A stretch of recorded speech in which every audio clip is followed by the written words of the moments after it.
Hey guys, welcome back to another tutorial video. So in today's video, I'll show you how to troubleshoot Gemini when your information isn't syncing across devices. So first, make sure you sign into the same Google account on both devices. Then open Gemini on each device and tap your profile picture to verify the account. Next, check your internet connection because both devices need a stable connection to access the latest account information. And make sure Gemini and your Google Apps are updated to the latest available versions. If you're using Android, also check that your Google account is properly synced in with your device setting. On another device, sign out and sign back in if the account appears correct but information still isn't updating.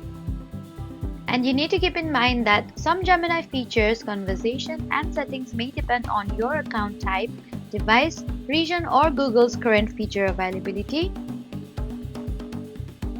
So that was it for the video. Please do not forget to like, comment, and subscribe for more helpful tutorials. Thank you for watching.